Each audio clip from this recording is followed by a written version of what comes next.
What's up, Degenerate Nation? Welcome to the Big Bets on Campus podcast presented by BetMGM. This is the Week 1 college football betting preview. I'm Stuckey, and joining me, as always, Colin Wilson.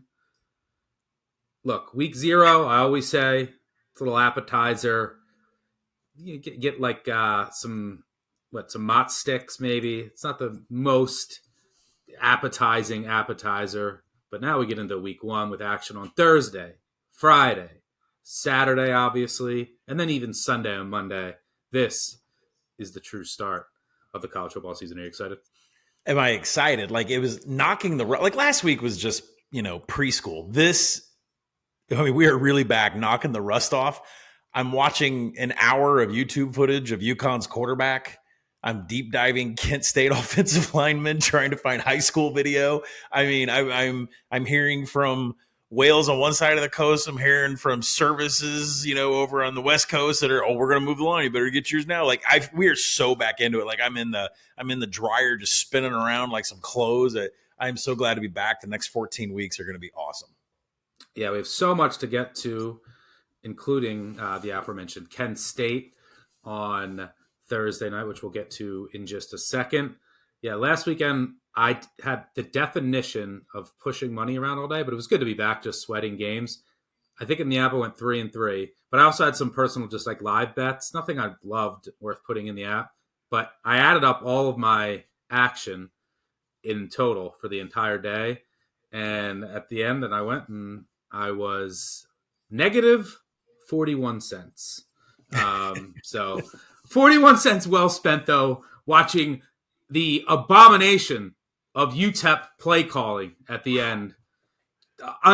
Look, we didn't get to do voicemails, by the way. That our recap show is back. Minor Nation guy, for those new to the show, we have a friend in El Paso who calls in whenever UTEP wins. He chickened out, didn't call in this weekend, losing to lowly Jacksonville State. But I was livid at that play calling. Third, you have a huge offensive line. Third, whatever. Anyway, voicemails are back. We'll have a recap episode. We're going to record that on Monday, and then we'll also preview Duke Clemson on that episode, which is Monday night. So that'll be out sometime Monday afternoon, and then we'll play back voicemails. 959 Bad Beat. Call in, scream, yell. It's really funny. It's cathartic. People love it, and we've been doing it for years. So, we'll do prizes at the end of the year for best voicemail caller, best voicemail, things like that. So 959 Bad Beat. It's on my Twitter profile, and I'll also tweet it out. We have a lot to get to today. We will start with Thursday. At the end of the show on 3 and Out, we'll get to Friday as well. Go through our marquee games, and we'll run down in a little more rapid fire some of the games you like. But before we get into that, I do just want to get very quick high-level thoughts, because it's a sample size of 7 games, on the rule changes. Any thoughts from either a betting perspective or just from a watching experience? Plays per game came out about. I mean, there were some outliers. I mean, there were some that went well under. There were some that went well over from a plays per game perspective. But I think about 65% to 70% of the teams that played came within maybe 5 plays of the number of plays they had last year. Like USC was spot on with their average of last year. So from a tempo perspective, maybe there's less points, maybe the unders are going to thrive here. Not really. It wasn't that big of a change. Are the games shorter? Yes. It's kind of like putting the pitch clock on baseball. You didn't change how many runs are getting scored. You just kind of sped up the action a little bit. So from a really small sample, there's a totals piece I put out this week. It didn't change the plays per game, and it certainly didn't change the scoring and go severely under. So we'll see how this weekend turns out. Yeah, I mean, it's only a sample size of 7. Right. And I think that plays are, theoretically supposed to drop by 6, 7 a game. And then, that translates to 2.5, 3 points potentially. But that's in aggregate. What I noticed, number one, I didn't really love it. Like, I don't need less college football. By the way, the games are the same length. There's more commercials, more money, whatever. Mac Brown just did an interview on actionnetwork.com worth checking out with Brett McMurphy. He was like, yeah, we're trying to reduce plays, then we're adding a 12-team playoff. Like, come on. It's all about the money as always. But I didn't love it from a I'm never like watching a college football game and being like, man, I wish this was over sooner. But Yeah. maybe I'm in the minority, and this is the.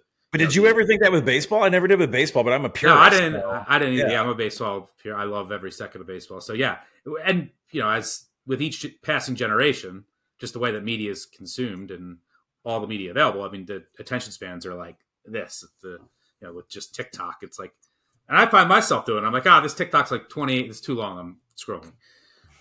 But yeah, it's a little different how I look at sports than the masses probably. But I will say that just because that's the expectation in aggregate, you're gonna have to look at this, and I'm still collecting data just on a team by team basis. So what I mean by that is teams with that are going to run the ball, grind, pound and pound, low average depth of target, aren't explosive, moving down the field quickly.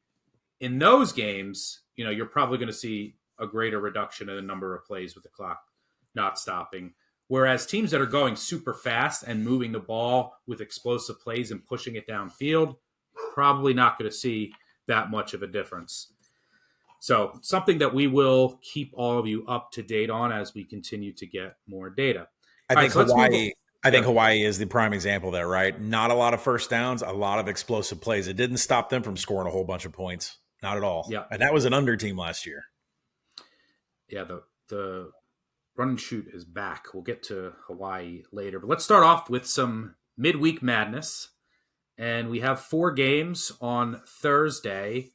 We'll start with NC State, UConn. NC State sitting around a 14.5 point favorite, over under 46.5. The interesting thing to me in this game is you have 2 new quarterbacks reuniting with their old offensive coordinators. You have Joseph Fagnano, who was named the starter at UConn, surprising many out there that he was in the starter, but he's reunited with his former coach at Maine, where he ran this scheme, Nick Charlton. And then you have Brendan Armstrong reunited with Robert and I. This time at NC State, previously they were at Virginia. So that's a very interesting nugget for this game. My first thought was under here. You might see some growing pains with the NC State offense. They're never really that flashy, but I think that they want to be a little more explosive this year. And maybe there's some familiarity with this UConn quarterback. So I think I'm staying away on this game. Do you have any take? Well, I mean, this was one of the biggest mismatches of week 1 when it comes to UConn bringing back 90% of their offense and NC State losing so much of that awesome Tony Gibson 3-3-5. They lose Corey Durden to the NFL. Isaiah Moore, Drake Thomas are gone from the linebackers. So are we going to see a drop-off in production from NC State on the defensive side of the ball? And you mentioned it, with Joseph Fagnano coming in and underneath Nick Charlton, Taquan Roberson is now 3rd string. I didn't think that would happen. Zion Turner, the starter in the bowl last year, going to be 2nd string. And yeah, you have a Penn State transfer who was the day 1 starter last year before he got hurt. Penn State transfer to 3rd string, Maine transfer 1st string. Yeah. Pretty funny. Maine Black Bears quarterback. I went and watched a whole bunch of footage of him that he put together himself on his YouTube, that he only has 2 subscribers. He had 27 games at Maine, a 46-12 TD to INT ratio. He ran for 535 yards while he was there. But I think more importantly, the video that he put together, he's smoking the Liberty defense. He's smoking the Boston College defense playing for Maine. I had to go back and check those box scores. This guy I can see why he won the job for UConn. So, I projected this game at about 42.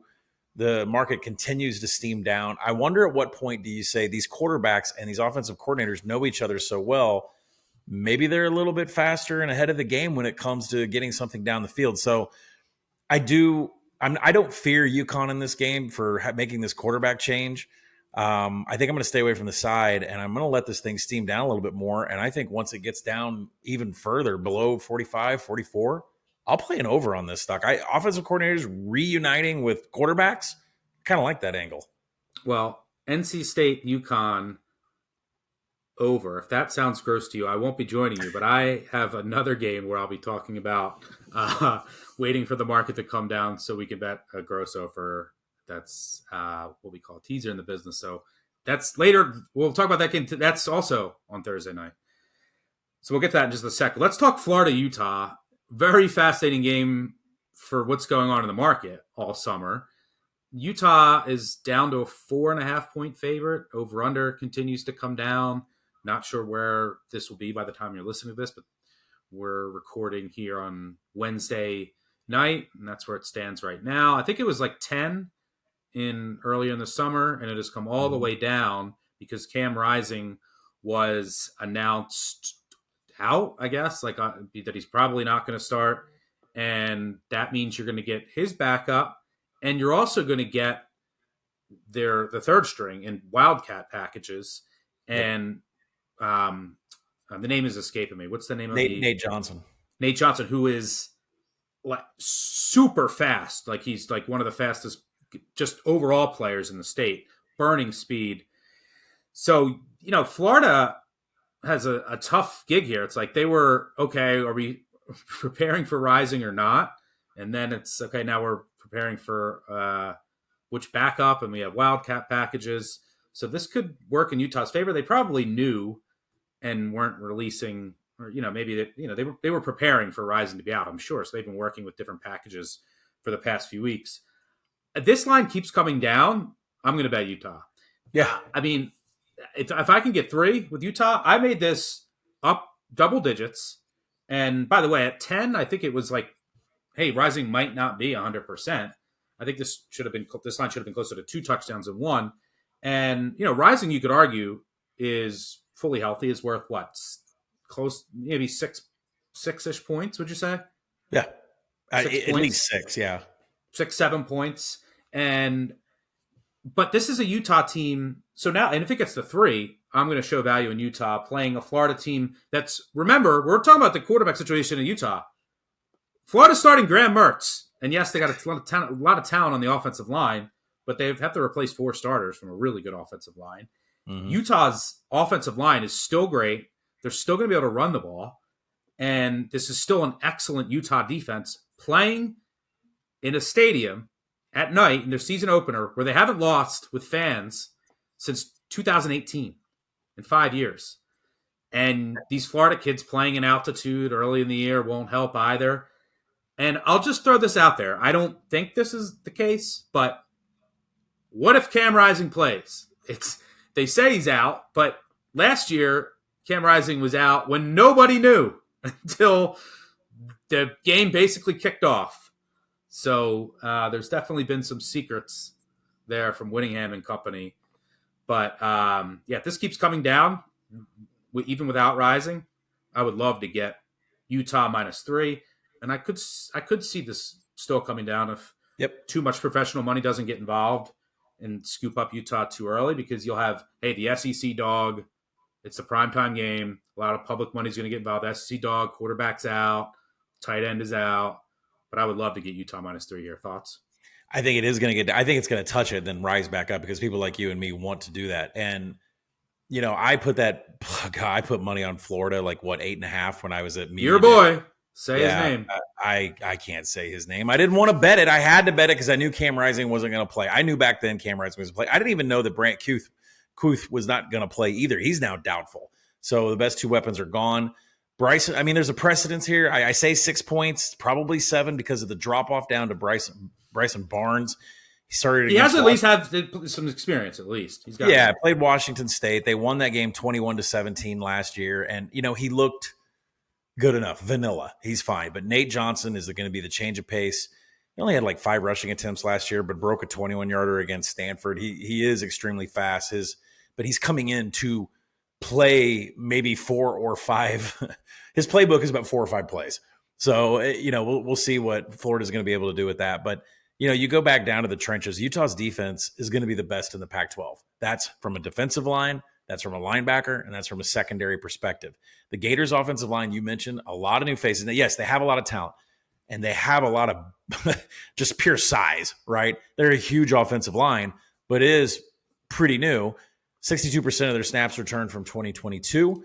I think what you need to look at is Graham Mertz had 103 pressures last season. When he has pressure, he has not been able to show when he's at Wisconsin that he can overcome that. 3 TDs, 4 interceptions, a 54% completion rate, goes down about 25% when Graham Mertz gets pressure in his face. He's going to have that all night against Utah. I don't trust Florida to win this game outright. I wouldn't trust them to cover 3 or 4. I took the number, bought it, put it in the app because it was over a touchdown. I knew Cam Rising wasn't going to play. I'm itching to come back on Utah. I just need the right time because if Utah, and I know Cam Rising was there, but if that defense can beat Caleb Williams and Rice Eccles, I don't think I have a problem with that defense containing Graham Mertz, who absolutely cannot deal with any havoc whatsoever, and that's never changed. So, don't know about the Rising, coming out to play, but I will definitely back Utah if it gets down to 3. I will come back on that Florida number. Yeah, we just bounced out last year. No one knew Rising was out, and now no one's going to know Rising is in. But my assumption is he's going to be out, and I'm going to wait to buy Utah. So keep an eye out on the Action Network app, as I'll be watching the market furiously all day. And yes, you better buy back some. You cannot start the real start of the college football season with money on Graham Mertz and Billy Napier. Oh, you said it. That is what we call – I can say it. You just can't. That is what we call a bad omen. And I'm sure our producer has inserted the scared money. Would you say a scared money don't make money? Would you say that in this game if I buy out? All right, let's move on to some action. Kent State at UCF. This line has come down. The total has come down, I should say. UCF sitting a little over 5 touchdown favorites here. Total has come down from 59, 58.5 down to like 55.5, 56, 56.5. There were some weather concerns, so this has come down. I played this under. I still like the under, even I don't think the weather is going to be a factor by the time they kick off. Maybe there's some bad field conditions. I just think this Kent State offense is going to be horrifying. They named Purdue transfer Michael Alemo the starting quarterback on a unit that lost all 11 starters. They're starting all over. And the offensive line is as young as can be. It's not like they brought in great transfers at wide receiver. It's like backups. This offense, I cannot see it working. The whole staff, last year was Sean Lewis went to Colorado and it was flash fast, right? Go fast. The read option with Crum and then Schlee, who transferred to UCLA. I don't think that's going to be anywhere close to the offense now. I think it's going to be slow, plodding, relying on the rushing attack. The whole staff is like involved with O-line, running backs in their past. So I think it's going to be a completely different Kent State offense. Number one, just based on the coaches' backgrounds, and then number two, just on the talent level that they have, and they'd be smart to kind of slow up games. Also, so there should be a ton of running, and I don't think they're going to have a lot of explosive plays. And by the way, UCF, I feel like they're at Boise next week. They're going to be running a lot, and they should get a lead, and then kind of this game should die. But I think Kent State defense has some pieces back. They also have 2 Missouri transfers that are starting, and the defense is definitely going to be ahead of the offense. So I cannot see Kent State contributing much here. And UCF's eventually going to stop scoring. And I think the clock will be moving fast throughout. So I like the under here with or without weather. Yeah, By the way, just to illustrate where like these teams were, this is months ago. The spring game in Kent State, I think what do they call the blue gold game or whatever? They finished 13-12 was the score of the spring game. This is the new Akron. Remember how 13-12 with the Kent State defense, Kent State defense, 13-12. Tion Dollar hit the Akron field, and all of a sudden we got points. It was like a oasis in the desert. So yeah, Kent State is going to go extremely slow here. New head coach Kenny Burns. I think an offensive coordinator Matt Johnson was promoted from running back coach to offensive coordinator, but Kenny Burns, what you should know about him is he was the running back coach at Minnesota since 2017. So one of the slowest rock pounding offenses over the last 7 years or so. That's now the new head coach of Kent State. So it's completely different than the Sean Lewis flash fast. You're not going to get any of that going on right now. So, I think the total coming down 59, 58, it's down to 56. It's a combination of the hurricane passing through. That's gone now. AccuWeather says there's going to be about an hour and a half of rain in the PM. Not really sure if that's going to be during the game. About 17 mile an hour wind gusts. But my thinking is there might not be any throwing. Not sure if there going to be any kicking either. Kent State finished dead last in special teams last year. But is John Reese Plumlee going to really air it out? I mean, he had nearly 1,000 yards on the ground, loves to leave the pocket. He's got, the green light to leave the pocket anytime he wants. And I start thinking to myself, does Gus Malzahn want Plumlee all 4 quarters running around the field when he dealt with a lower body injury that got Mikey Keene a lot of playing time last year? So does that lesson with Mikey Keene teach Gus that maybe I'm going to hold it back here, not completely blow them out, and get ready for this big trip up to Boise State? When you go back and look at what's happened the last 2 years, Gus blew out South Carolina State last year. They lost to Louisville the next week. In 2021, they blew out Bethune-Cookman. They lost to Louisville on the road the next week. So my question is do we get enough cruise control? Maybe Kent State adds a field goal. Who knows? I don't know. It's going to be such a slow pace from the Kent State side. I did buy Kent State at 37. I would still buy it at 35.5. I don't love that, but I needed some money down on this game. I wanted the under 2. I assume that if it gets to 55, it's going to pop back up, being the biggest key number in totals. But the under and Kent State is the way to look. I would. I can't believe I have money on Kent State this early. I didn't think I would ever do it. But when you think of UCF's spot where they're going next week, their quarterback, and they got to get some experience in the backups in case Plumlee gets hurt again this year. So maybe Gus in the second half says, yeah, let's get that second string out there and let him go. And maybe Kent State can actually hold on to the ball for a long possession. Yeah, I would tend to agree. That's probably the sentiment of Gus here. I mean, his quote about this game, when he was asked about Kent State, honestly, we don't know a lot about them. They don't have a lot of players back. They have a lot of new faces. So we're curious to see exactly what they'll do. At the end of the day, when there's so many unknowns, you do what you do. You adapt, and I'm sure they'll do something similar. So it doesn't seem like he's too concerned, as he shouldn't be, with this god-awful He probably put in the game plan for Boise. He's probably already on to Boise. Yeah. All right, let's move on to the final game that we'll talk about on Thursday night. Nebraska at Minnesota, although 30%, maybe 25% of this crowd might be Nebraska fans. This game's Minnesota always plays on Thursday nights. You know why? Because of State Fair. The State Fair on Saturday pushes them for parking or something. I don't know. I think it has something to do with the State Fair. Which, by the way, the volleyball game though drew more. Maybe that's going to keep some of the Nebraska fans at home after the volleyball game. Yeah, I saw that. It was actually pretty cool. They filled the football stadium for the volleyball game in Nebraska. But by the way, you made me go to what's the thing to make me south? Because I moved to the south. I had Waffle House. I need to go to the Waffle House for the first time. I've never been to a state fair, and yeah, so I kind of want to go to a state fair. Like all the fried creations. I think the fried pickles are one of the things that Minnesota's known for. I think there's like a fried pickle. A pickle lemonade or something. I saw Ravel tweeting about that. But there's like a famed fried pickle vendor at Minnesota State Fair. I don't know, but I got to go to one. I know the Iowa one is good. Which one? Oh yeah, I don't know. Iowa State Fair is fantastic. It's the best. Is the Arkansas one good? It's not as good as the Iowa State Fair. The Iowa State Fair is like pure beer and fried food and carbs, and it's almost like going down to the Texas State Fair. Anyways, we're not going to compare to Texas State Fairs. I'm glad you went to Waffle House. I like smothered covered chunks. All right. Well, I forget what I ordered because I had some beverages, but I did go. Nebraska, Minnesota sitting as around a touchdown favorite. Over under down to 43, I think 42.5 at some places. This is, I know you like Minnesota. I'll let you build your case in a moment. This is my potential over that I might buy if it keeps going down.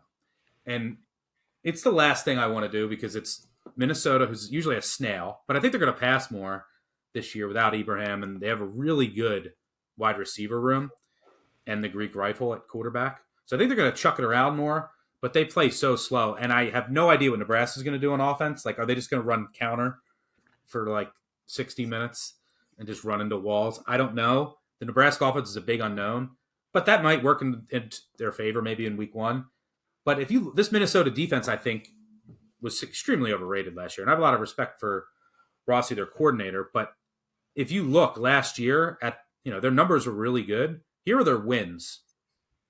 New Mexico State with Freitas and Pavia, Western Illinois, who played 2 quarterbacks, Colorado, who played 3 quarterbacks, Michigan State with Thorne and Kim, Rutgers with their 2 quarterbacks, Nebraska when Smothers and Purdy played, Northwestern when Sullivan and Helinski split time, and your boy Mertz in Wisconsin. That's who they beat last year. And then they played Syracuse. They beat them in the bowl, but they gave up 500 yards. They lose a ton at linebacker, a ton in the secondary. So this Minnesota defense might be ripe. I don't know if Nebraska could take advantage, but I think Minnesota can move the ball in this Nebraska defense, especially since, look, great wide receiver room. You know they're always going to have a great offensive line. You have to replace a center, first-round draft pick. But keep in mind, Nebraska hired Tony White, defensive coordinator, Syracuse, who's going to implement that same scheme at Nebraska. Who did Minnesota face in the bowl last year? This same defense. So they already prepped for it last year. They already saw it. So I think that should help their case as well. So it's ugly. And if anyone remembers trying to sweat out that Minnesota-Syracuse over in the bowl, and we had that miracle Schrader scramble to get it, it might be that ugly again. But if 42.5, I'm tempted by the over now. I know you like Minnesota. What are your thoughts there? I do like Minnesota. The total continuing to sink makes me a little scared on the -7, which is why I have held off. This isn't in the app, and I don't have money because maybe a 6.5 will pop, and I'll happily take that. But I am expecting Ethan Kaliak-Manis to have a really good season, especially against the defense he just saw in a bowl game. He went 7-9, 80 yards. He wasn't asked to do much, but he didn't make any mistakes whatsoever. And generally when people see that kind of defense for the first time, they do make mistakes. He didn't have any problems with it. He has got the pedigree, the arm, the everything to do this, which is nice. But then I started looking at the wide receiver room, and I started diving into the stats.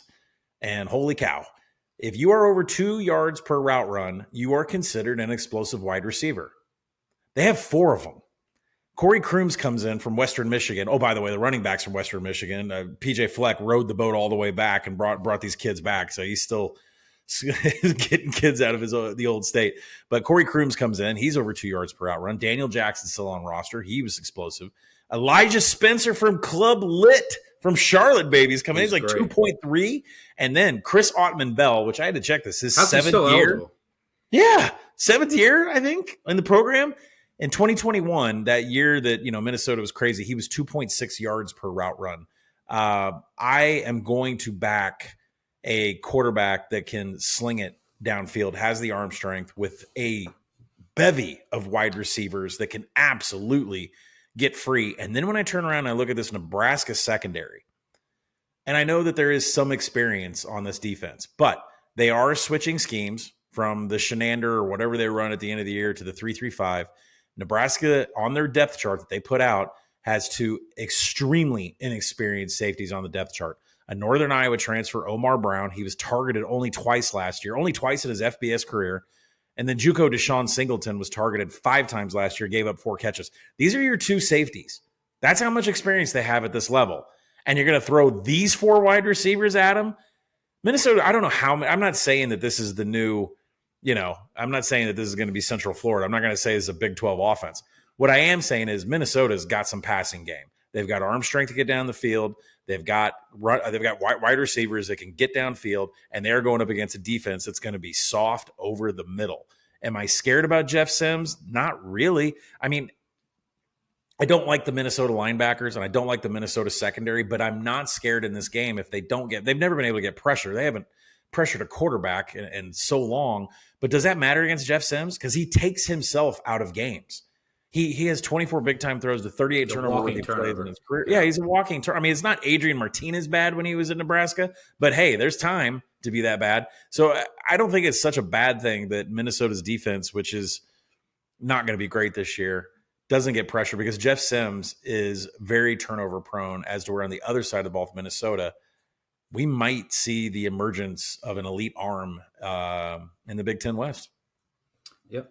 All right. And one other note, Nick Monroe, Minnesota hired to be their co-defensive coordinator. He was the defensive passing coordinator for Syracuse in that scheme. So there's even more familiarity now in that room. All right, let's move on to Saturday, and we'll talk some marquee games. It's the official start of the college football season, but there's not it's not a loaded marquee game slate. I don't think there's any ranked matchups until Sunday, which we'll get to when we talk Florida State LSU. But let's talk a little big noon on Fox to kick things off on Saturday. The game everyone's going to have their eyes on, Colorado and Neon Dion heading to TCU, the defending runner-ups, to kick off their season. TCU 20.5-point favorite, over under 64-ish. I don't know what to expect from Colorado. Anyone that can tell you this is what's going to happen is lying. I do think the TCU offense is going to take a bigger step back than I think the market is valuing, and I think that their defense is going to be fine under Gillespie, and it's hard to project the Colorado offense, especially with that offensive line, to do much. That's one thing I will say. So I'm kind of leaning this under here for the game. Oof. Is what I might play, but it's scary. It would be small totals. I'm not playing too much on many totals early in the year. But what are your thoughts here, Colorado TCU? What worried me about taking the over, which I did put some money on the over, what worried me about it is what I completely believe that these two offenses are probably going to have some quality drives. That doesn't mean they're going to score. That just means that I think that they're going to get down the field and get past the 40 and have opportunities. I think you should start with the tempo. Kendall Briles comes in as offensive coordinator at TCU. You're going to, and Sonny Dykes said, Briles and I are in complete lockstep about what we want to do with the offense. Well, Kendall Briles is going to improve the seconds per play from 27 down to 23.5. That is a significant jump. They are going to run the ball a little bit more. What worries me from an over perspective is Kendall Briles took Arkansas to be like 50th in offensive finishing drives. I don't know how you do that with KJ Jefferson and Raheem Sanders. I think it's one of the biggest reasons that maybe Pittman didn't have the invite for Briles to come back, and Briles jumped so quick to get on this staff. But you go to the other side of the ball. Sean Lewis is the master of tempo, the flash fast, 21.7 seconds per play at Kent State last year. So the tempo is there to produce an over. And, from the Colorado side, Shedeur Sanders, Deion's kid, he's going to be playing quarterback. He's going to create some highlights, especially if TCU is able to flush him with that front three and that 3-3-5 from Joe Gillespie. If they're able to flush Shedeur Sanders out of the pocket, then he's going to show, some explosiveness on the ground, and he can hit some guys downfield. Now, wide receiver, they do have some talent. Jimmy Horn Jr., Xavier Weaver, both come in from South Florida. Both were more than 2 yards per route run. So they do have some explosiveness on the outside. Everything else on this offense is really a mystery. I don't expect this offensive line to be able to contain anything. But, if that generates some havoc, maybe we get some scores out of that. The TCU secondary is still a strength, but it's a really aggressive defense. Stuck. You and I talked about this last year on that national championship run.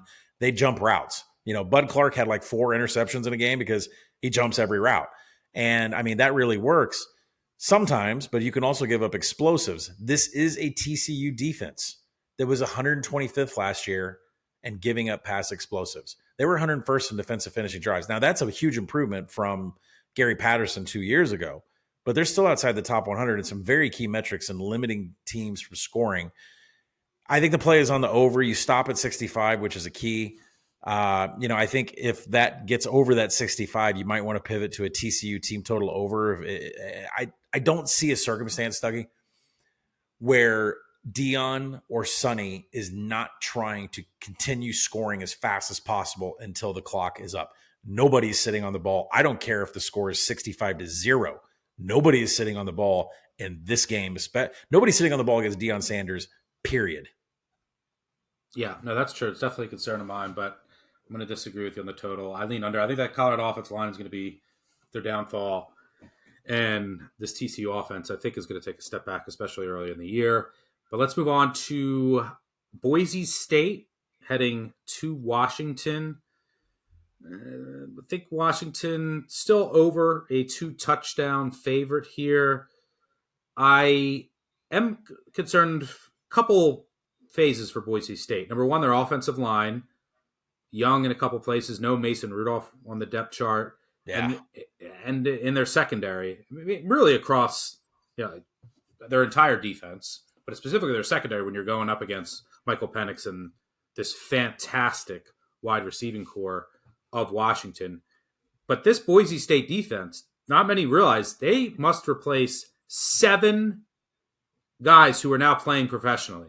6 on recent NFL rosters. Safety Skinner, J.L. Skinner on the Broncos. Defensive tackle Scott Matlock on the Chargers. Cornerbacks Caleb Biggers just got cut by the Browns. Tyreek LeBeouf on the Seahawks. And linebackers Ezekiel Noah is playing at like an international football league or something like that.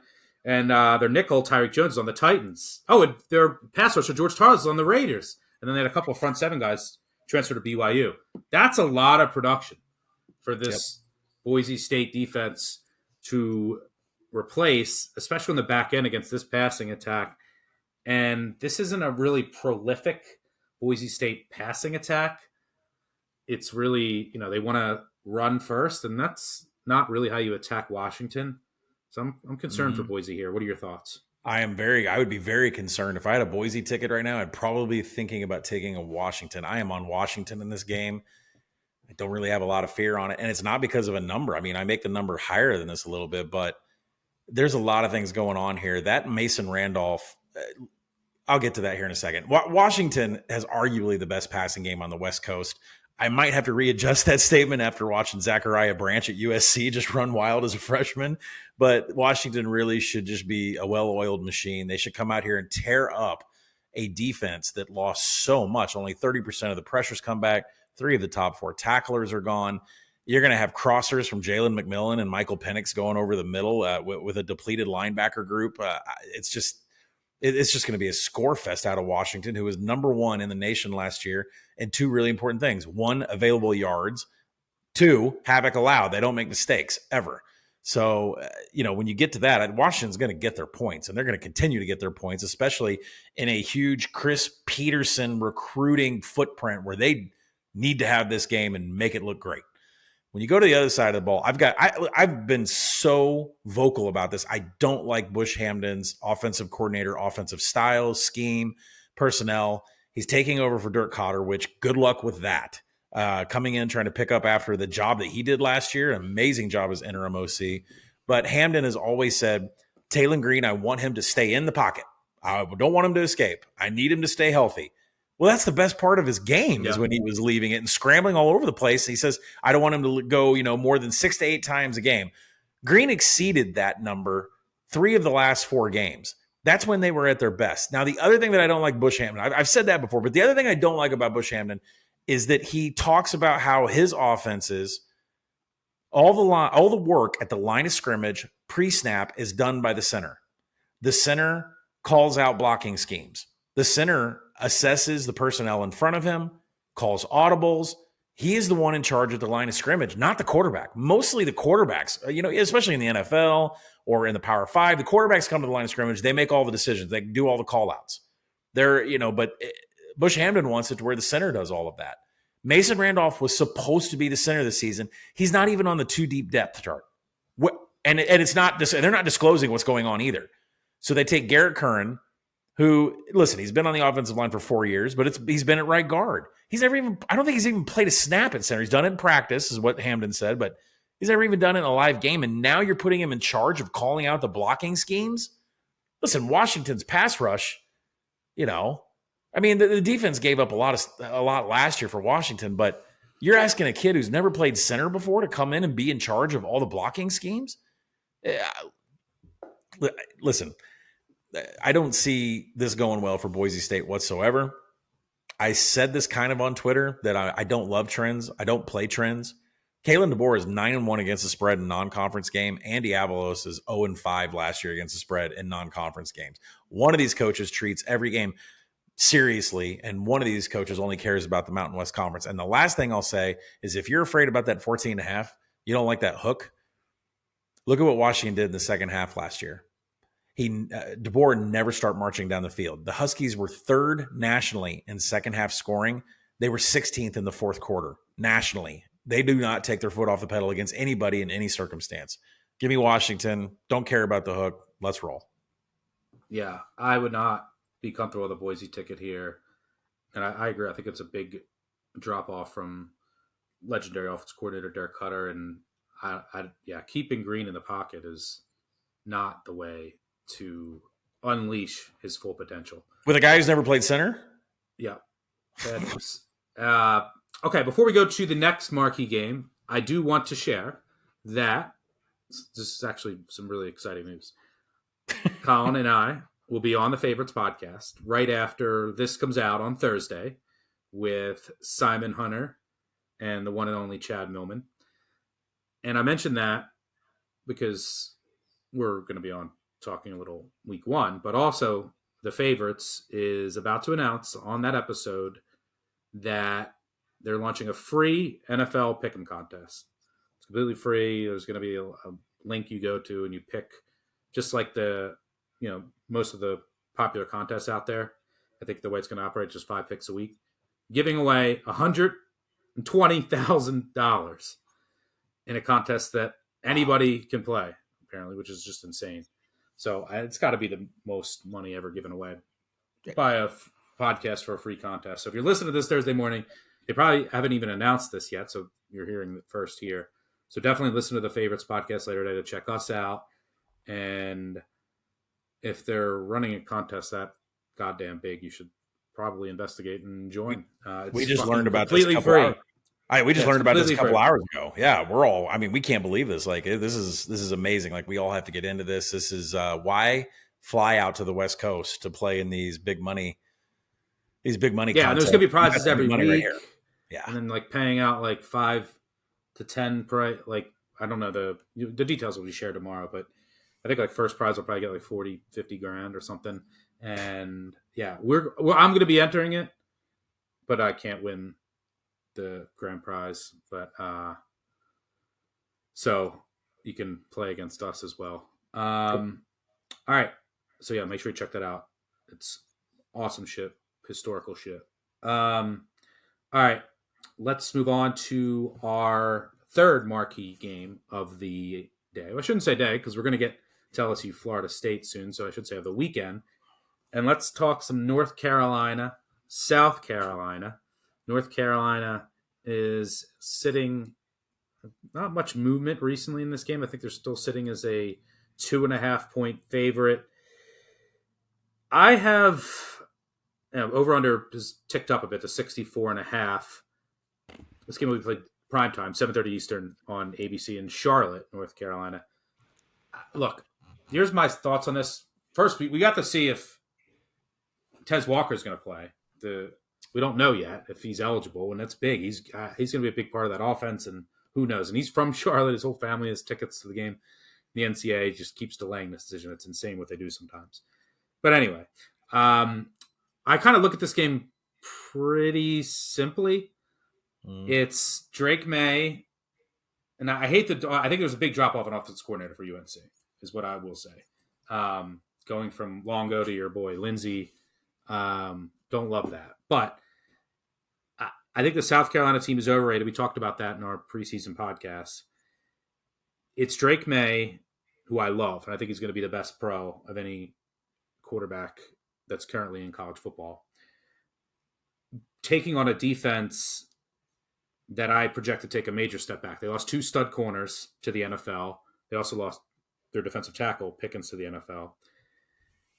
And then on the other side, it's going to be Spencer Rattler, and he's got a really good receiver in Antoine Wells who will feed against a very questionable UNC defense. Ultimately, at the end of the day, I trust Drake May more, and I think that's what it's going to come down to. And again, that should be a shootout. I will say Beamer's been really good in opening week games non-conference, bowls, non-conference, like in preparation. He's been very good in those spots, which scares me a bit. But I don't love it, and especially with the Walker unknown and this offensive coordinator drop off. I don't love it, but I'm going to have UNC in some way. They might just be like the anchor of my round robin, but I think UNC wins this game. Not a game I love, but should be an exciting one to watch. Anything you see here?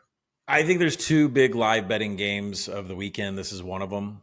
I never really want to be opposite of you. And if I played South Carolina, I would think I could get a better number live. I do have problems with the Chip Lindsey hire. I want Drake May to throw the ball as many times as possible, and that's what was happening under Phil Longo. Not anymore. I think the simple play here is to play the over. And not because we have these two quarterbacks that have all these weapons, because these defenses are absolutely atrocious. North Carolina returns a ton of defense here, but is that a good thing? South Carolina returns almost no defense, and they couldn't get any worse. So the South Carolina defense was horrific, near dead last against the rush, outside the top 100 in coverage and finishing drives, and they were 115th in third downs. But now they get two NFL corners. Two NFL corners. Now they get a clean slate of players, and you get Drake May. Not good. The North Carolina defense was worse. 5 top tacklers returned to a squad that was bottom 7 in FBS and finishing drives and havoc. Everybody got a score. Nobody turned the ball over. Nobody got tackled in the backfield.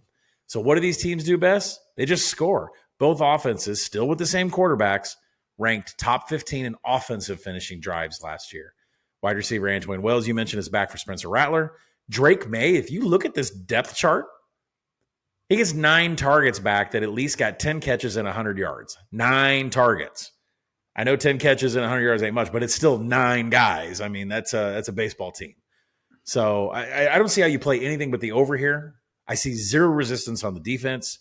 The only thing that could clog that up is the fact that Chip Lindsey is way slower in tempo than Phil Longo. But I expect a lot of explosives here. I don't expect a lot of stops.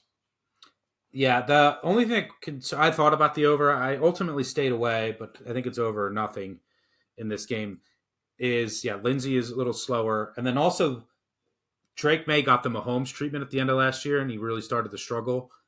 South Carolina had 2 freshmen who played pretty well towards the end of the year, especially at safety. I think they really benefited from having 2 NFL corners. We'll see.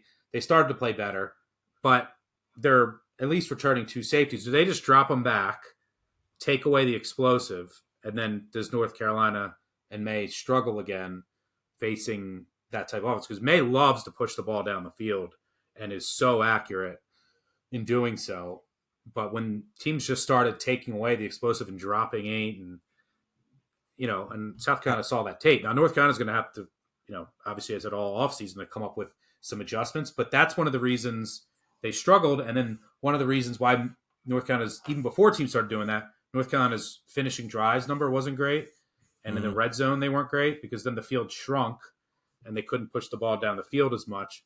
So I'm a little concerned there, but I don't think either one of these defenses is going to offer up much resistance. All right, this next game I think is a pretty simple handicap, but maybe I'm missing something. West Virginia, Penn State. Penn State 20.5-point favorites. Over under 50.5. This game will be played Saturday night at Beaver Stadium.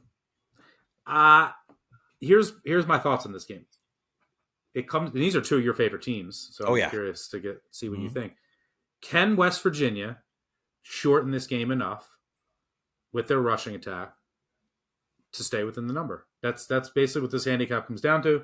They want to ground and pound. They're all run. So if they can succeed moving the chains on the ground, then number 1, they're going to be able to sustain drives. And number 2, that clock is going to be flying in a hostile environment.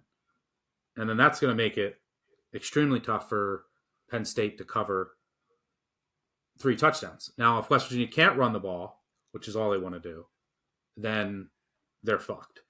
And their defense isn't going to hold up here, and the game's not going to be shortened, and they're not going to cover. Do you agree that's the handicap? You are, for those of you with YouTube, Stuckey is on the nose, right? I mean, James Franklin stepped up to the podium for his presser this week, and what he did is he immediately started rattling off the West Virginia offensive line and said, we tried to recruit him. We tried to recruit him. He knows that he even knows that the handicap in this game is the fact that West Virginia is coming to clank heads on the rushing game. CJ Donaldson, Jalen Anderson running the ball, Garrett Green at quarterback. That's the identity that won them 2 games in November last year. Neil Brown is calling the plays here. West Virginia is going to run the ball over and over and over. And if you think 4th downs are taboo to run the ball, they're not. West Virginia was 5th last year in 4th down conversions. So they're going to use all 4 downs. And when I think about that, you go back to Penn State's past, lost in 9 overtimes to Illinois, who did the same damn thing, got run over, let Michigan score 41 points last year. These teams that just want to bang down in the trench with running games that are brutal.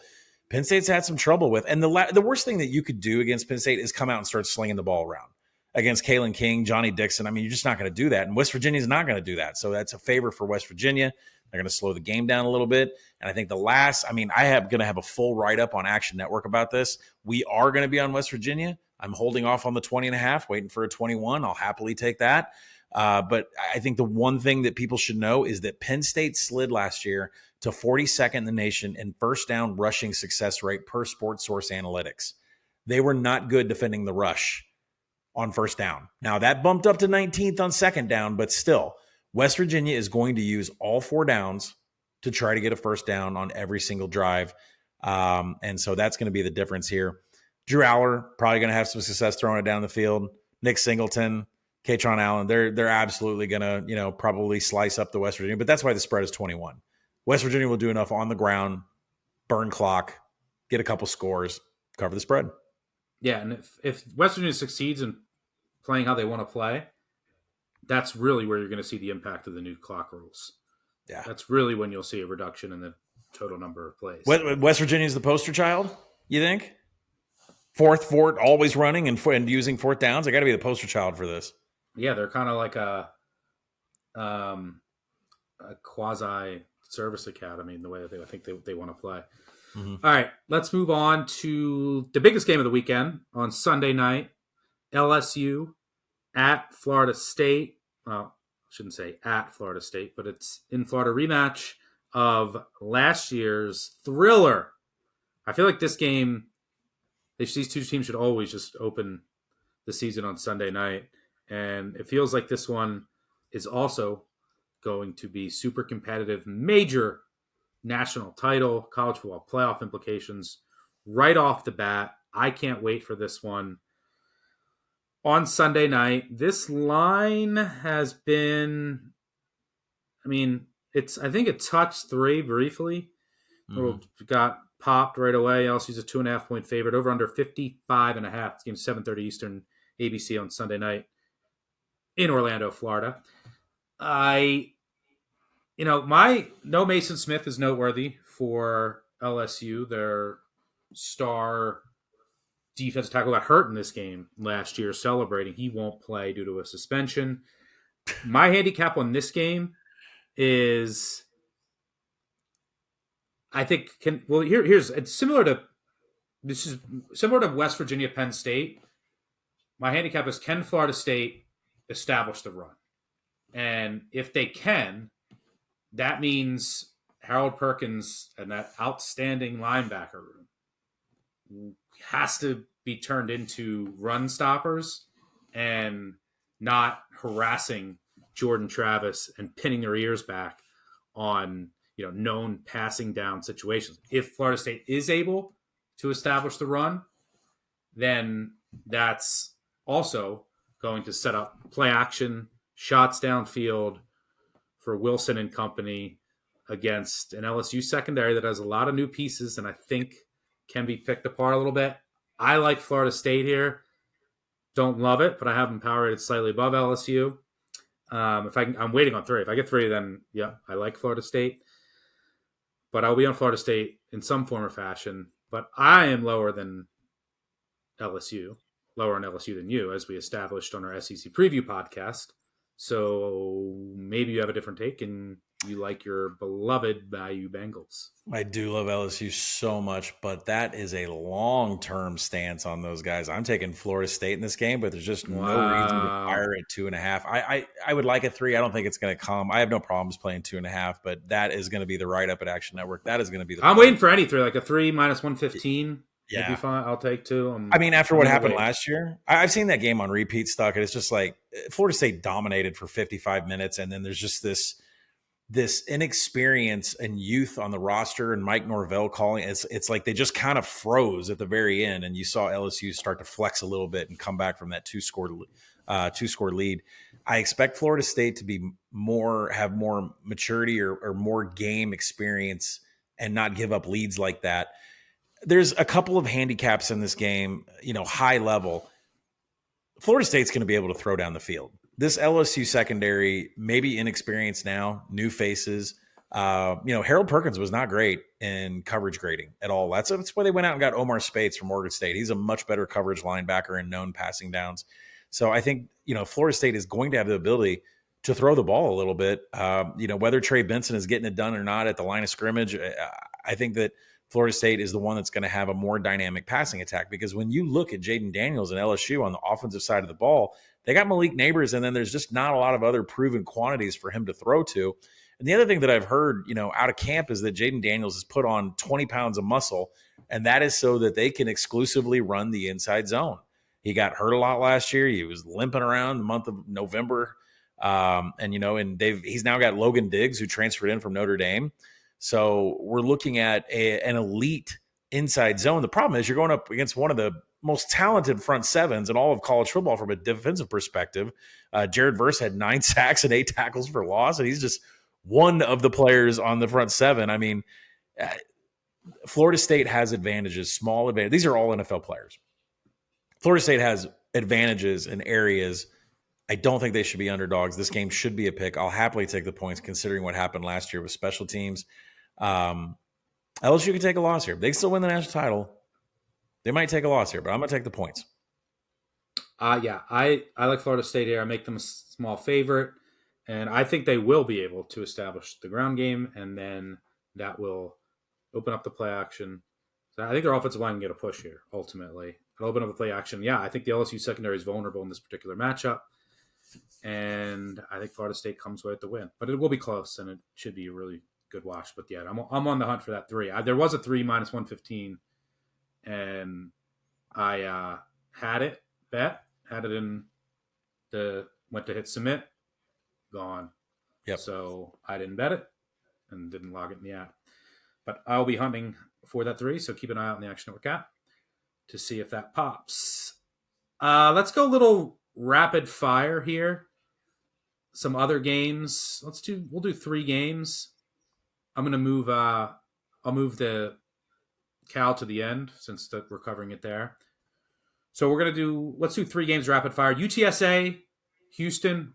Talk about a thriller, a rematch. This is another rematch from absolute thriller last year.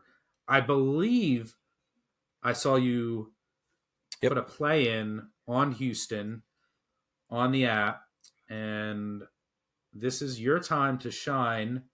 I don't really have a strong feel in this game. Your time to shine as to why. And also, I assume you're going to cash everyone's bets because you still haven't mentioned media days. And I'm assuming you're going to get a Dana Holgorsen media day mention during your explanation. Dana Holgorsen in AT&T Stadium on the Cowboys field around the 30-yard line decided to give me about 30 minutes one-on-one. And I wish I could divulge what happened in that conversation. But I now understand why he's the most penalized head coach.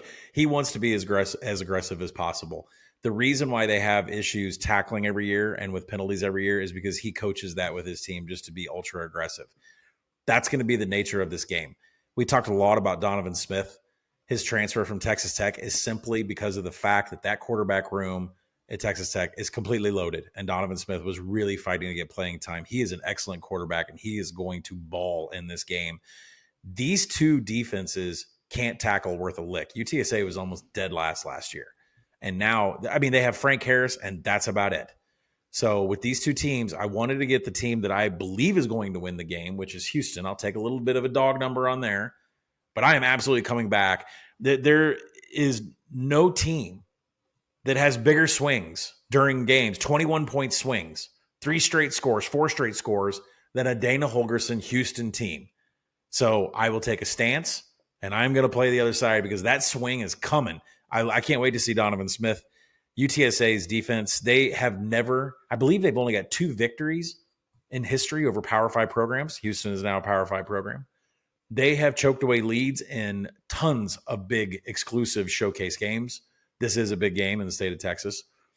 So I'm going to back Houston. I think I'm backing the better quarterback, at least from a potential perspective. I hate to say that with Frank Harris, but I'm going to take a stance on Houston. But I am absolutely coming back live on UTSA with a dog number in the market.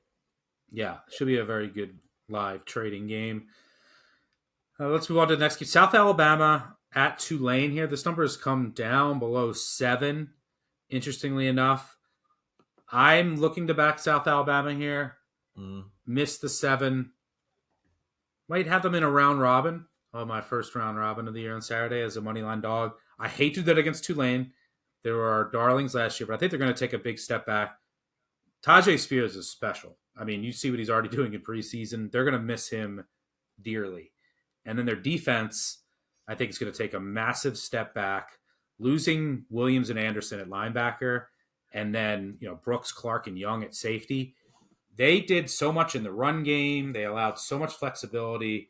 They also lost a great defensive coordinator. With the top 5 tacklers gone from a really good defense, and now the new coordinator is going to blend 2 systems.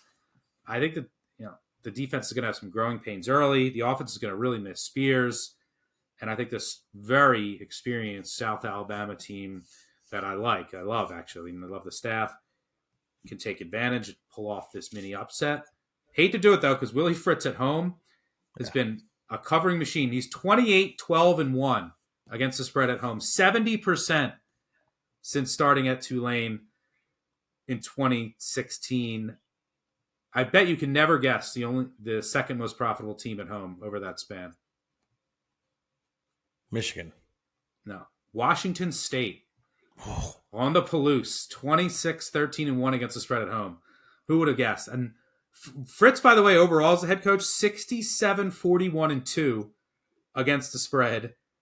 In our Action Labs database, the third most profitable of 575 coaches since 2005. Can you name one of the other 2? You faded one on this podcast. Oh, today? Yeah. Okay.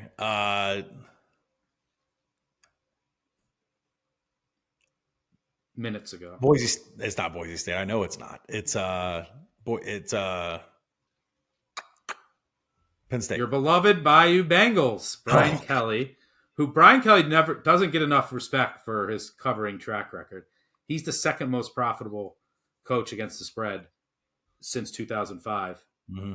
The most profitable, no longer with us, no longer coaching. Oh, you're going to guess? You're never going to guess. The corrupt one, Jim Tressel. Tattoo Gate, the Sugar Bowl. Mr. Youngstown himself. So Tulane's been Fritz been a cover machine. Tulane's been a monster at home against the number, but I think South Alabama pulls off this mini upset. Do you agree? I absolutely agree. From a returning production standpoint from TARP, nobody has more coming back on offense in South Alabama and the Sun Belt. 77% comes back on the defense. That's second in the Sun Belt. This is a team that I think can win 10 games this year. The big difference between Tulane and South Alabama on the defense, you mentioned Tulane losing so much on defense. Last year, they were 76th in defensive finishing drives. That was covered up by Tajay Spears and the offense. They were so good on offense. They covered up so many mistakes on the defense. They were outside the top 100 and defensive havoc. We don't have that kind of problem with South Alabama. Last year, they finished 15th in defensive finishing drives. They were 16th in success rate on defense, and now they get almost all of those players back. I am making a moneyline round robin for the weekend. I believe a video will be published about that. South Alabama is one of them. Love it. In full agreement there. Last game here. Wanted to get your thoughts on. Actually, we could save this one. We can save it because you're going to have it on 3 and Out. So we can save that game. And before we move on to everyone's favorite segment, by everyone I mean my 3 fans and mother, my trash segment, I do want to remind everyone to make sure you check out the Group of 5 podcast episode. Our boys Mike Calabrese, Mike Iannello, they do a Group of 5 deep dive every Wednesday morning here on Big Bets on Campus. They talk all things Group of 5. They do a great job. Cannot recommend enough. So make sure during your weekly podcast listening and college football weekend preparation, you give those guys a listen. All right, let's get to some trash, baby. I'm going to get, this is week 1, so I'm not in mid-season form yet. Although my best bet last week was trash, and I mentioned it, UMass. But I'm going to get at some point this year like a trash man gear or something for this segment. So stay tuned there. Gotta message some intern to go to figure something out there. I don't have time to find a trash man outfit, but I want to get something funny. But let's go to, if you're new here, last year I think I hit like 71% on these. I promise that rarely happens, but all of the trash turned to treasures last year, which means I'm fucked this year. I remember a couple years ago, the trash was actual trash for the whole season. And that always made the voicemails extra spicy. But hopefully we can repeat what we did last year in this segment. Let's start off with where we finished off last week. UMass. Down. No one cares what number you got if it's no longer available. I like anything over 5 touchdowns. I bet at this earlier. If it's over 35, I like it. This UMass team is not getting enough respect in the market, as evidenced by last week. I made that game a pick. I thought it was a touchdown off, and I think that this spread should be under 5 touchdowns. UMass now has a quarterback that they haven't had a quarterback in years. Makes a pretty big difference on a football team. No quarterback. Big power rating adjustment. And they also have Power 5 receivers. But Tyson Pumachan got, his feet under him, looked more comfortable as the game went on. The defense even looked better, more comfortable in Don Brown's system, but brought in a lot more talent. This is a roster that, a couple of years ago didn't even have just the amount of scholarship players. They had no depth, and it's just a roster on the rise. And they're no longer, I think, the worst team in the country where you could just clearly peg them in. They're still bad. That's why they're in the trash segment, but they're improving. And I like them to stay within 5 touchdowns against Peyton Thorne and company for an offense that's, it's going to be good under Hugh Freeze, but it's definitely going to take some time. Agree on UMass? Not at 35. I would if it was 30. If it's 35 and a half or above 38, I would take UMass. The problem I agree with that. It has to be over 35. Right. And the problem is there's a couple teams in this segment. I do not want to fade teams where quarterback competitions were extremely close and there is very much quality at the depth. Robbie Ashford could slice up that UMass offense on a number of drives. He's that fast. He does it to SEC defenses. So that would be my main concern there, is that once Hugh Freeze decides to go second string or give Ashford some playing time, that's still scoring time for Auburn. So that's my hesitation. I would want the 35 and a half plus. How are you going to put in the second string if it's close throughout, though? All right. UMass is already on the card. I hope all of you join me. And if so, we get to the window. It should be a fun sweat. What the hell? Where is that on? I got to check. Where is that going to be played? Wow. UMass is on ESPN Prime, primary ESPN, the main one, 2 weeks in a row. You don't believe they're an up-and-coming program. Week 0, UMass on ESPN over USC. And now 3:30 Eastern on ESPN Main. They should put it on CBS. This is basically an SEC. This is the prime SEC matchup of the weekend. UMass at Auburn. What's going on here is that all ESPN has done is bitch all summer about how everybody's on the goddamn app that we created and everybody's cutting cable. Put UMass on ESPN1, and man, we're all back. We're all subscribing.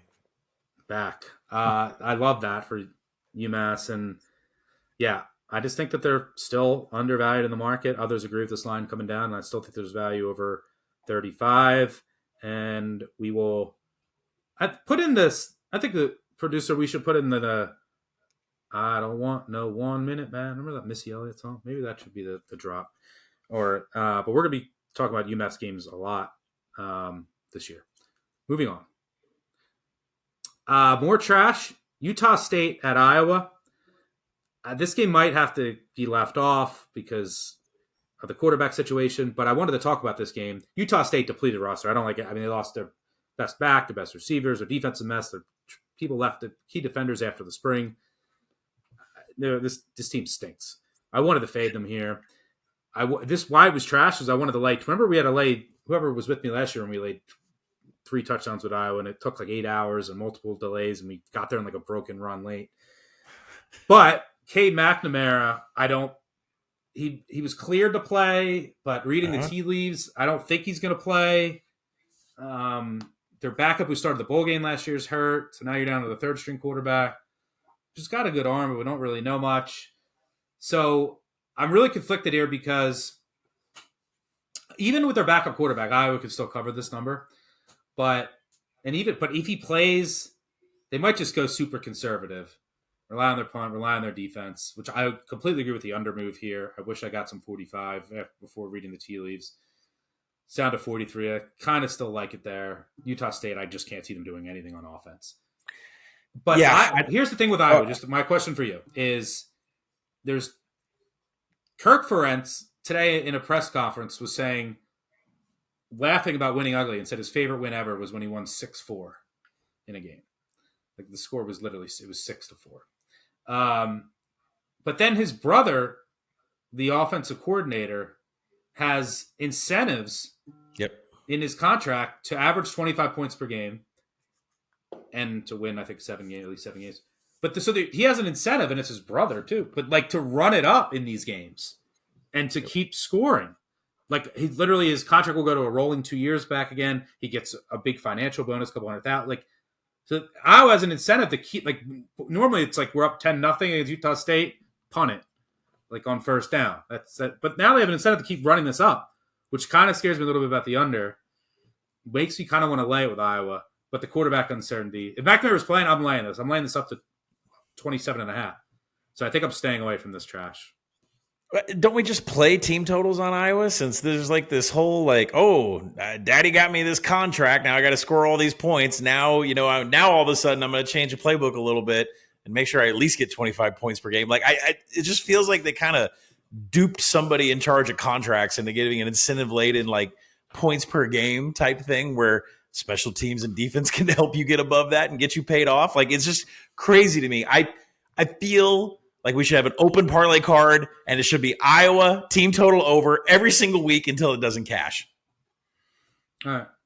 I'll throw you some money for it. Whoever wants to join, start your own open parlay card. And yeah, I just can't lay it as of now. Maybe if it keeps going on down, maybe if it gets like 21, because I just don't think that McNamara is going to play. And if he does play, they're definitely not going to risk anything with him. They got Iowa State next week. And so. Well, the problem with Blake Anderson, you see a lot of Deacon Hill. Well, the problem with Blake Anderson too is that he's got a lot of the coach will not be named in him. He could be down by 24, he could be down by 34, 44, and still be going up tempo trying to get a score on the board. Same thing. They could be up by 50, and he's still trying to go up tempo and get a score on the board. So, I've seen some wild things happen in Utah State games with what happens, the way that they try to coach, no matter what the score is. Yeah. Quick one here. Already mentioned this in some of our preseason pods. I'll be looking for Rice. I might play them pregame because I show value in the number over. Again, just like UMass over if it's over 35, which it is now. But I might just look for second half if Texas is up. Don't think Sark wants to show much here with Alabama on deck.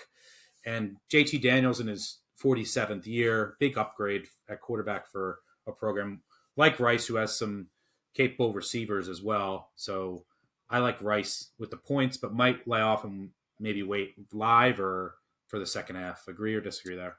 I am interested in the first half over because Rice has a new dedication to playing with tempo, and Texas will probably want to get Quinn Ewers as many touchdowns, deep throws as he can, get Arch some playing time. I don't know how quick Quinn Ewers is going to get pulled out with Alabama on deck, but I do think it's balls to the wall for Texas until the end of the first half. And this Rice tempo that they've now wanting to do with JT Daniels, I'm interested in the first half over. Sam Houston at BYU.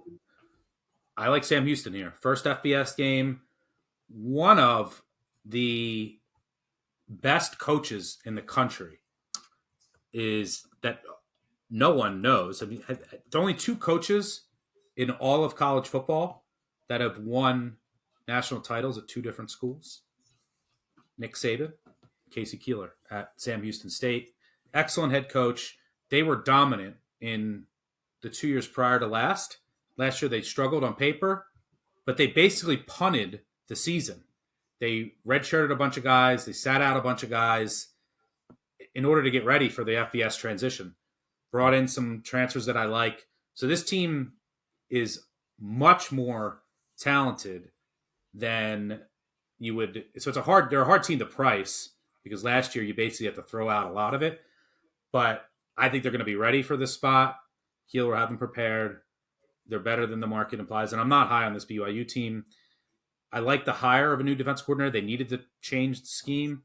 I think it'll be a net positive in the end, but it's a big change. I'm not sure they have the roster to really thrive in this new scheme. Don't love the receivers for Slovis, who's now their quarterback. Mm-hmm. So I think Sam Houston State stays within this number. I'll take the 20. Yeah, they're live. Bearcats. They're live. BYU hasn't figured it out on defense. They haven't yet. They got Weber State's coach in there. They're going to be fine on defense eventually, but they don't have the players there yet. And you're right about Sam Houston. I mean, they had a loaded roster, and they purposely kind of held back in preparation for this year. I think I'm not going to say they're live to win this game, but BYU has played awful, dreadful defense for so long. It's just going to be so hard to recover from that. Yep. All right, this one I saved the best for last because I guess you can't really get better than. And by the way, Sam Houston State, if you're not college basketball better, you can now tweet out hashtag whenever you bet on Sam Houston State and they do something good for you. You can tweet hashtag Eat 'em up cats with a K. Eat 'em up cats. That's what that's the Sam Houston State slogan. By the way, should I? Yeah, and they have. I don't think it really makes a difference. But Sam Houston State, did they name a starting quarterback? It's either going to be the incumbent or the well-traveled Grant Gunnell. Doesn't really matter to me. And let me see. As of a couple days ago, co-starters. So it looks like you're going to see a little bit of Keegan Shoemaker and Grant Gunnell,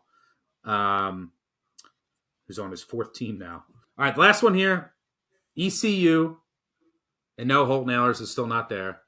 At Michigan, in the big house, I'm taking ECU. Haven't bet this yet because I saw it tick up today to 36.5. I'm going to wait to see where it goes because I don't care if it comes back down to 36. I'm going to see if maybe I can get a 37, maybe 38, who knows.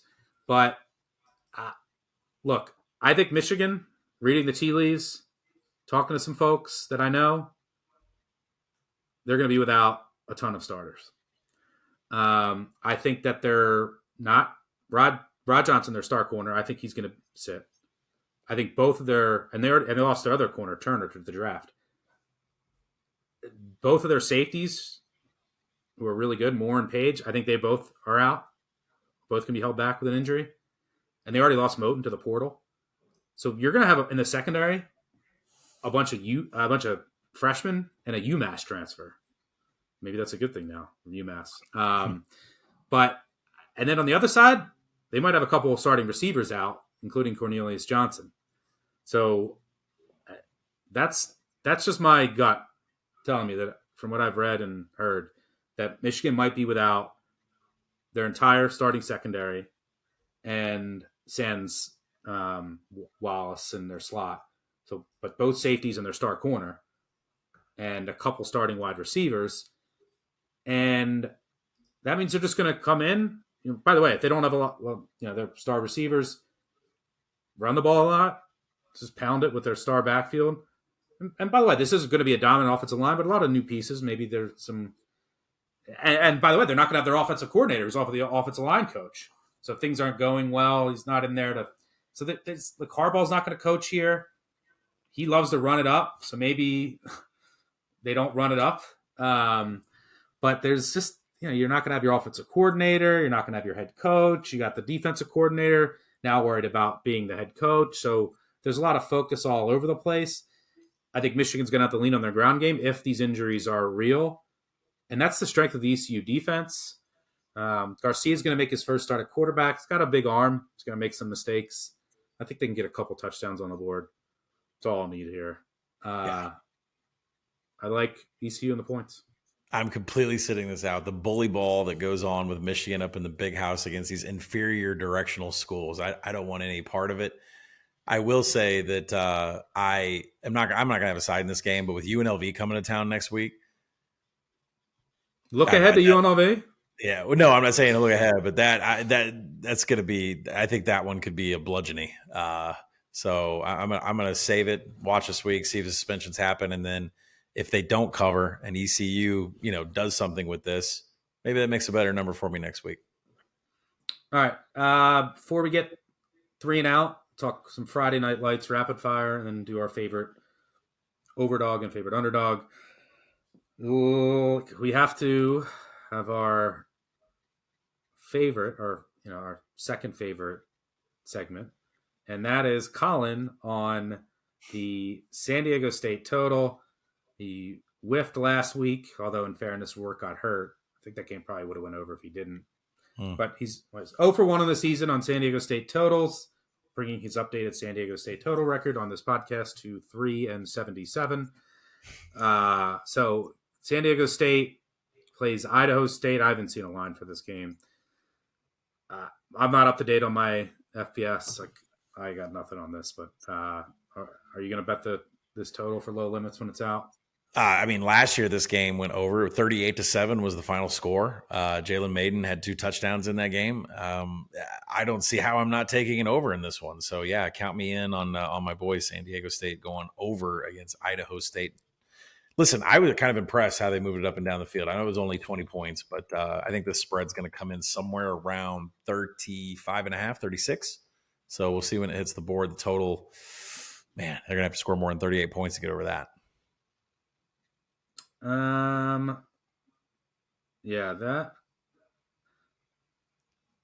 I know that Idaho State is their third coach in 3 years. And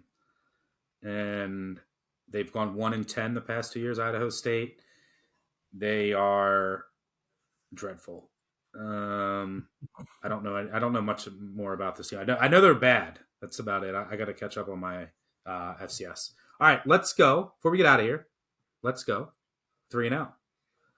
All right, first down. For those new to the show, 3 and out. Quick 3 downs before we get out and sign off. First down, let's cover some Friday Night Lights. Let's talk about a couple of the games here. Just a couple sentences on your thoughts. Central Michigan catching over 2 touchdowns at Michigan State.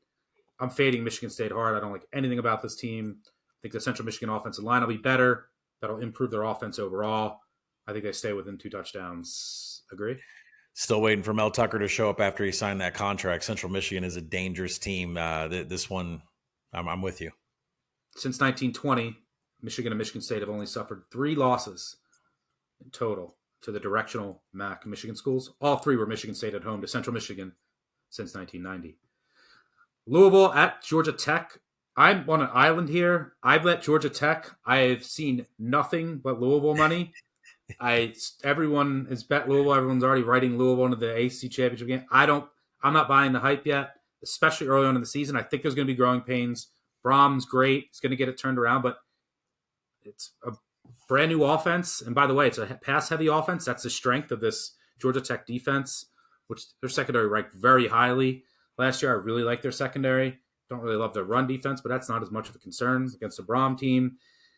And the Louisville defense, I don't love the Georgia Tech offense. And Haynes King, hopefully he got named the starter, which I was surprised by. So maybe that means he improved, because every time I watched him, I didn't know how he knew. It looked like he was learning how to throw a football for the first time every time. But the Louisville defense lost a lot. They lost 3 pros, 1 corner, and 2 of the guys that were really important in creating all the havoc that they did last year. I think their defense is going to take a step back. Offense early struggles. Home division dog catching over a touchdown here that no one likes.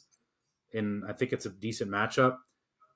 I think Ville wins this game in a close one. Yeah, I have a 35-1 prop on Louisville going undefeated on the season. I think you're on the right side. I'm just too much of a pussy to take Georgia Tech. I absolutely think it covers with the way that they're playing defense. There's just too many new variables in play for Brom. His system is in place, but the players are pretty new. His quarterback has been away from him for longer than a season. He's got to, kind of shake the rust off in live action. This is not the defense that I would want to start off with on the season.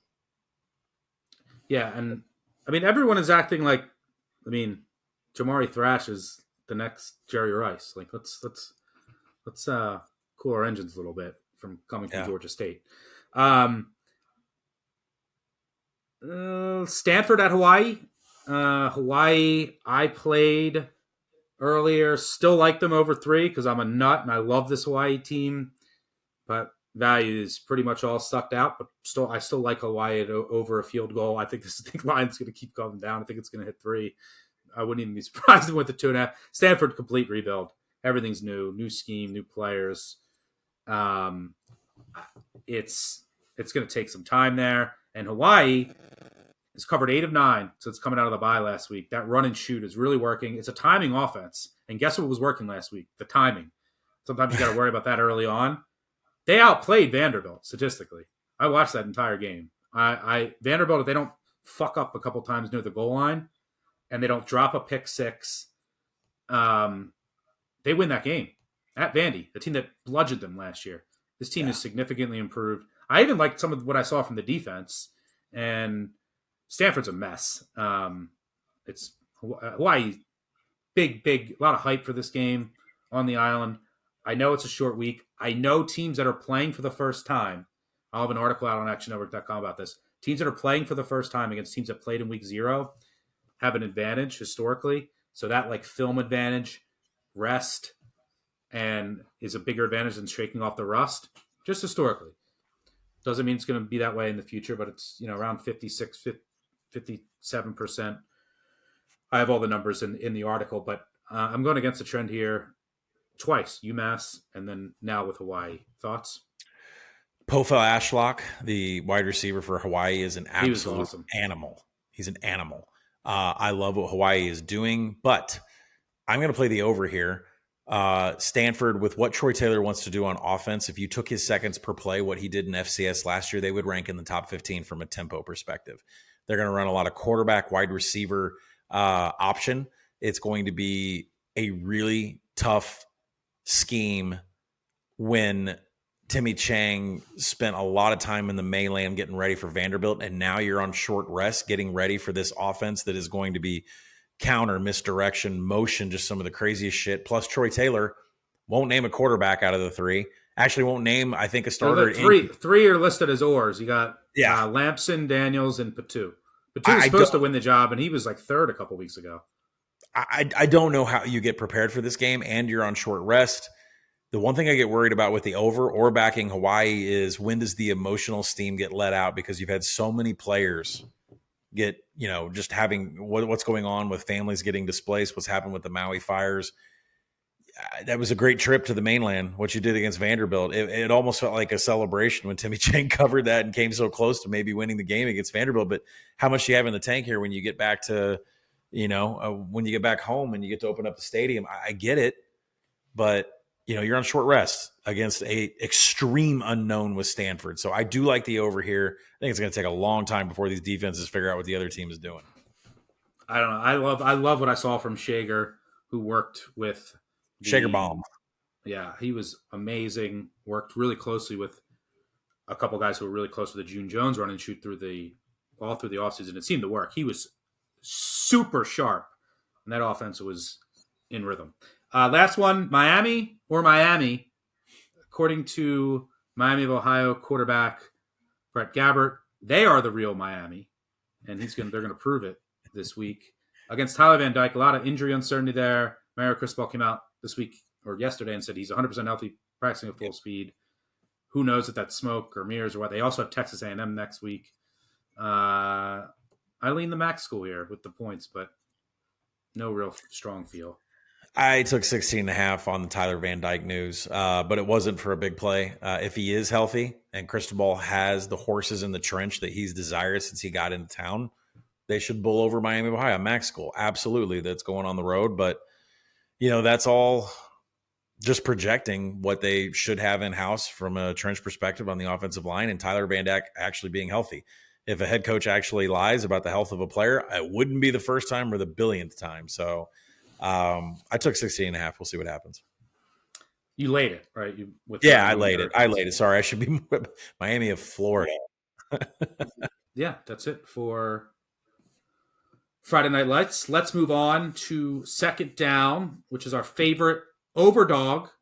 If you're new, one of our callers referenced overdog instead as the opposite of underdog, meaning favored, and it's now a thing. So we talk about our favorite each week. We'll also have this up on actionnetwork.com and the Action Network app. We'll write this up. And by the way, if you're listening to this on YouTube, make sure you smash that like and subscribe button. It really helps us out. So Colin, favorite of the weekend. UCLA at home, letting Coastal Carolina fly all the way across country. Yes, it's Grayson McCall, but there are some serious issues going on here. Starting off on the UCLA side, they're going to have three quarterbacks playing this game, starting off with Ethan Garbers. Colin Schlee came in from Kent State, but we're all here to see Dante Moore play some football. The true freshman has one of the highest ratings ever for a recruit. Prodigy is all that we can hear. Carson Steele is running the ball now for UCLA. In case you don't remember who Crocky J is from last year, he is a Maction Hall of Famer. But the real issue here for the Chanticleers is the fact that they are very inexperienced and maybe the worst secondary in all of the Sun Belt. They are going to line up a couple guys at corner that are absolutely going to get torn up by these three quarterbacks for UCLA.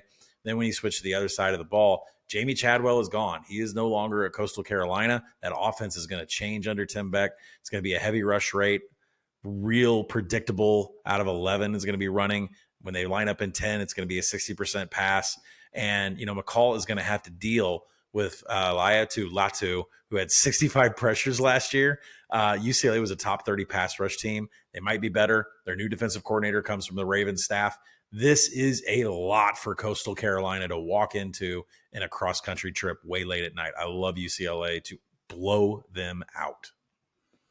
Yeah, you're going to need them to run this out because I'd be petrified of like a Grayson McCall at backdoor late if they have the ball against this UCLA day. So you hope they go up by like four or five touchdowns at some point in the second half. All right, I'm going to go with an old reliable in week one. Alabama laying the lumber against Middle Tennessee, my old nemesis. So we'll see how this works out. Numbers sitting at 39. I like it at 39, but kind of a dead number. I'm waiting to see maybe it comes back down below 38 before it goes up to 40. But I will be playing Alabama. They're my favorite of the weekend. Number one, I think this is a statement game for Alabama. All summer they're hearing about Georgia, how they're going to take a step back. I think they're going to come out with their hair on fire. And I hate this Middle Tennessee State team. I'm much lower than the market on them. They lost quarterback Chase Cunningham. There are three top pass catchers. One's on an NFL roster, one transferred to Virginia Tech, one graduated, all their captains from last year. That's bad news for a team that can't run the ball with a bad offensive line. How are they going to move the ball on Alabama? I have no idea. On the other side of the ball, their defense due for massive regression after some of the turnover luck they've had. They also lose their sack leader, who's now at the Seahawks. Their star corner, Patterson, is now with UCF. He led FBS in interceptions last year. I think their defense takes a big step back. I think Alabama, who, by the way, has you said, teams of quarterback competition. You referenced that earlier. Alabama has a number of guys who are in the mix to play quarterback this year. So even when they go to their second team, third team, they're still going to want to see things. And last year, you might say, hey, Alabama has Texas next week. Maybe they're going to pull their starters. Maybe they're not going to show much. Alabama was in the same exact spot last year, laying right around the same number to Utah State. And they had their quarterback and a known in Bryce Young, who sat almost the entire second half. They won 55-0. And you know what the best bet week one college football since 2005 is? Nick Saban in week one. Since arriving in Tuscaloosa, he is 13-2 against the spread, 86.7% in the first game of the season. That includes 4-0 against the number when laying over 30.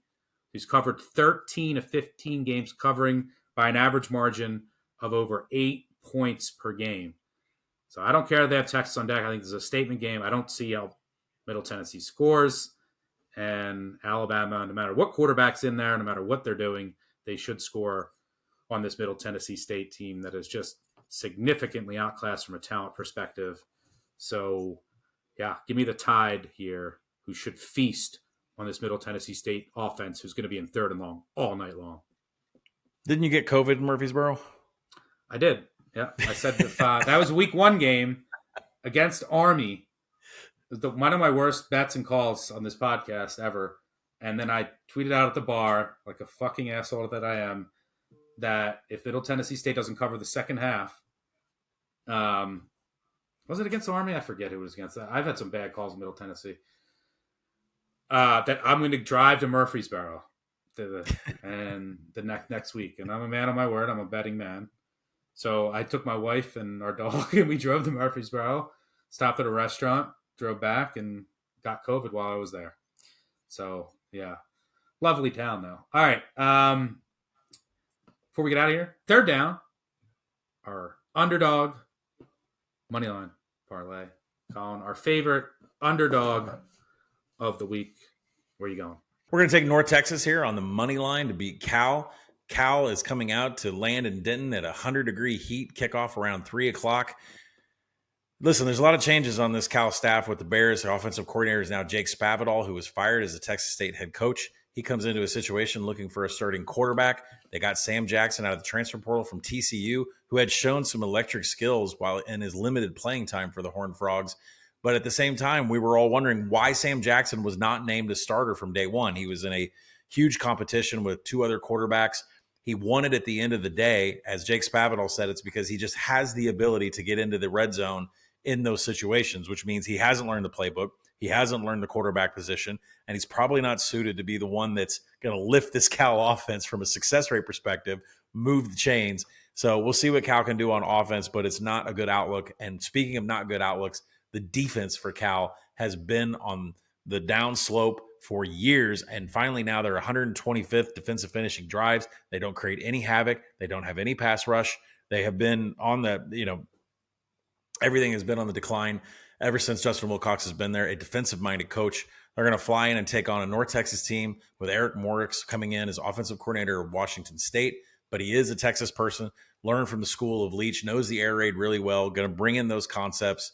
And North Texas was the biggest winner in the offseason in their conference when it came to TARP, both offense and defensively. I expect them to create a lot of noise with those air raid principles, lots of depth on the offensive and defensive side of the ball. Look for North Texas to win this game outright against Cal. I agree. That heat is going to be a major factor in the season. High on Saturday, high of 70 in Berkeley. Just to show you the difference in the weather that those two teams are used to dealing with. And yeah, I don't like anything about this Cal team. I think North Texas pulls off the upset as well. And I'm going to throw in Louisiana Monroe, the Warhawks against Army. When I look for an underdog, on the money line, especially early in the season, I want a lot of variance. It's hard to predict what we're going to get from ULM. They basically just blow it up every year and then get a bunch of transfers. Who knows? There's a lot of uncertainty there. Army, a lot of uncertainty because they're changing offenses. They're going to run a single set shotgun spread option attack. Still a lot of triple option principles. So again, I love fading service academies, triple option teams when they're double digit favorites because the game is shorter. Now you have these new clock rules. So there's still going to be a lot of running. There's still going to be a lot of triple option principles in this game. I think that the clock's going to be speeding throughout, especially when Army has the ball. And if you look back, since 2005, if you faded all of the service academies on the money line when they're favored by 10 or more points, you would have gone 11-24. Doesn't sound great, but that's a 51.6% ROI. $100 better fading the service academies on the money line in all those games. Those 35 games would be up over $1,800. Just not great as big favorites, and there's a lot of uncertainty in this game. And Louisiana Monroe has been terrible the past couple of years. Under Terry Bowden, they've only won 4 games each of the past 2 years, but 3 of those games they've won as double-digit underdogs. They beat Georgia State as 13.5 point underdogs. They beat South Alabama as 13.5 point underdogs. And they beat Troy as 23.5 point underdogs. Over the past 2 years, only 3 teams have been more profitable as double-digit underdog money lines over that span. It's all coming together. La Monroe pulls off the upset against a restructuring Army team in the opener. So there you have it, our underdog moneyline parlay. Be a juicy one this week. We'll have it written up. ULM and UNT. Sounds good to me. Let's kick off the season with a big weekend. Thanks, as always, to Colin for joining me. Thanks to our audio, video producers, and the entire team on the back end. They don't get enough credit.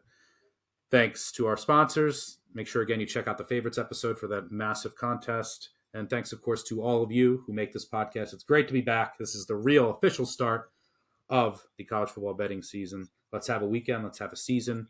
Make sure you subscribe, unsubscribe, subscribe. Leave a review. We'll do tons of giveaways throughout the year. Just leave a 5-star review, whatever you want to say. And don't forget about the voicemails. We'll have a recap episode on Monday. We'll also preview Monday Night Football, a rare Monday Night Football college game between Duke and Clemson. Thanks for tuning in. It's good to be back. We'll catch y'all on Monday. Cheers. Peace out.